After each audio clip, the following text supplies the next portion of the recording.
If you can throw some stuff in a pot, wait for a little bit, and stir it later, you can make this really great chicken and mushroom dish.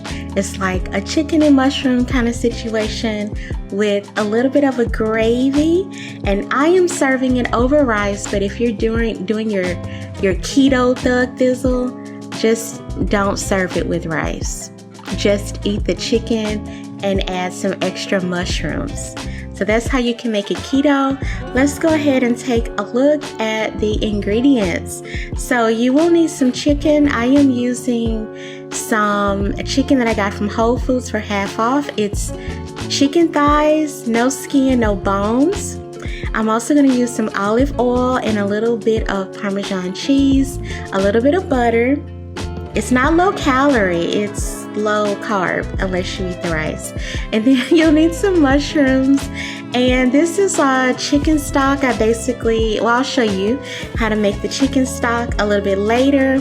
I'm gonna make it with this bouillon powder and some hot water. So that's the secret to the chicken stock. And then I will also use a little bit of flour and some very finely minced garlic. And this was too much onion. You'll maybe need a little bit less than that. So I would say about half of a large onion. So jumping over to the chicken. So I have my chicken here and I am going to season it first with some salt. And then I had to adjust the camera. I didn't realize how terrible that angle was. So now I'm putting some olive oil into my pan. I'm also trying out this like camping stove, and it wasn't that much better than cooking on the stove, so whatever. So I continue to season my chicken with garlic powder, salt, and pepper. So I am putting on the garlic powder. And then I'm also going to season it with a little bit of onion powder. So if you're gonna make the same amount of chicken, I think I had 4 pieces of chicken, you'll probably need about a teaspoon of garlic powder and a teaspoon of onion powder. And then salt and pepper to taste, but I would start with like a teaspoon of salt and a half a teaspoon of pepper to start with, and then you add more later, because boys and girls, we know it is easier to add more than it is to take away. So always remember that. So then I just turned my chicken over to the other side and seasoned it the same way. Then I put the chicken into the pan. You can see that I had 4 pieces actually here. So I put the chicken in the pan, and I noticed that the oil was only on one side. So I actually had to put a piece of tissue paper underneath the stove to even it out a little bit.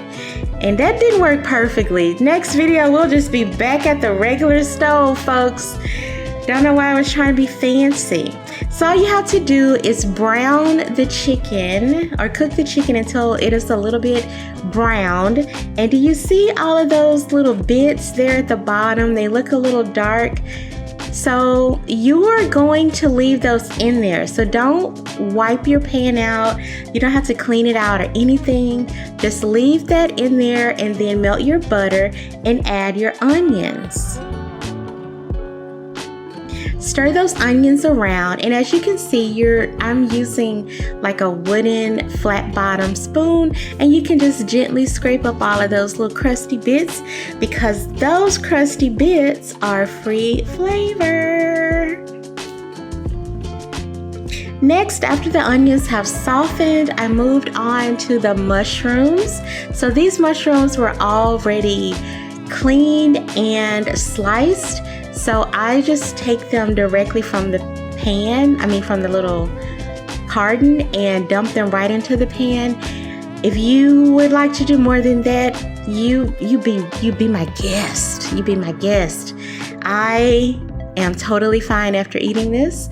So I put the mushrooms in there with the butter and the onions, and then I stirred it around, and you can see that the little bits that were at the bottom are starting to incorporate themselves into the mushroom mixture.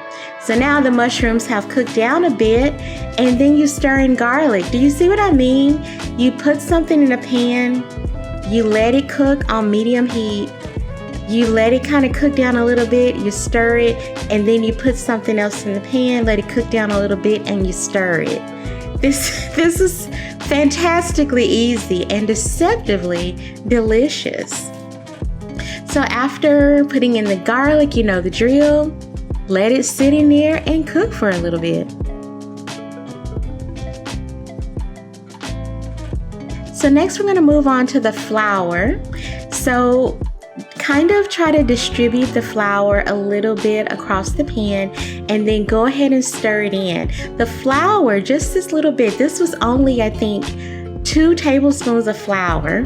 So that little bit is going to thicken up and make the sauce. It was just so easy. So you stir in the flour and let it kind of get coated over the vegetables, right?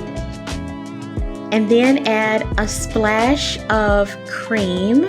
I will put the link to the recipe in the description box. So you just let the cream warm up a little bit basically, and it needs to be cold. Cold cream and cold water.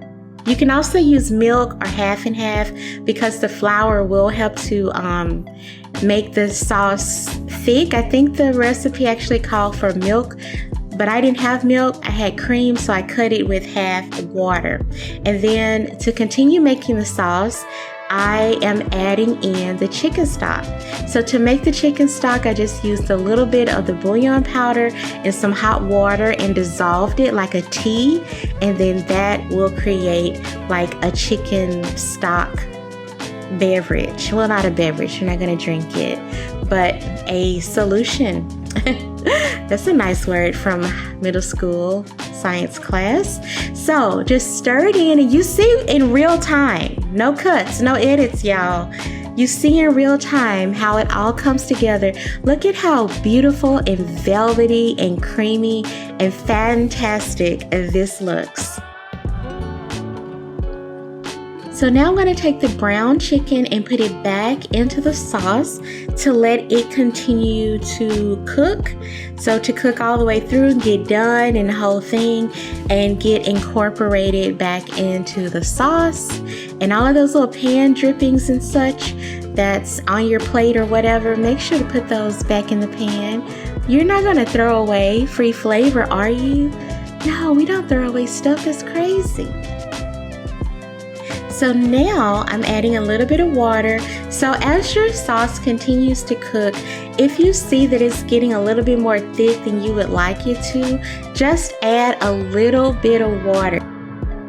So now you can see that the chicken is all cooked through. The sauce gravy kind of situation is looking luscious. And here is a little bit of a tip. Just keep that cool water on the side and add it as you need it,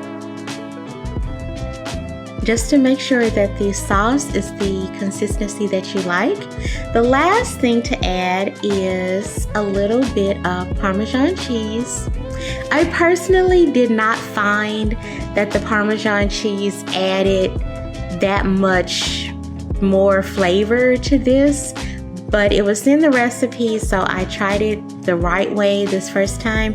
If you don't have Parmesan cheese, leave it out and save the 5 calories or whatever that it's gonna be. I did not feel like it was like, oh, I really needed that Parmesan cheese. You know, it was not that big of a deal. The last thing that I added that I somehow did not get on camera was a splash of vinegar. So I have recently been watching this lady whose name I will put in the description box, and she has a book and it's called Salt, Fat, Acid, Heat. And I tasted this and I thought it was a little flat. That's the best way that I can describe it. But I would say a teaspoon of white distilled vinegar in this. You could also use lemon juice, but I feel like the vinegar doesn't have its own personality, so it was a better match. So I put just a little bit of vinegar. Don't go in there with a tablespoon of vinegar unless you know you're gonna like it. Stir that in, and it's like pow dow, as my mom likes to say, pow dow. It was so much better with the little bit of vinegar. So add just a little teeny little bit of vinegar, and let me know what you think in the comments if that improved the taste. So let me know what you think. Let me know if you've read that Salt, Fat, Acid, Heat book, what you think. I think I'm gonna actually buy myself a permanent copy. So that's it. Make sure to like the video, subscribe to the channel, and I'll see you in the next video. Bye.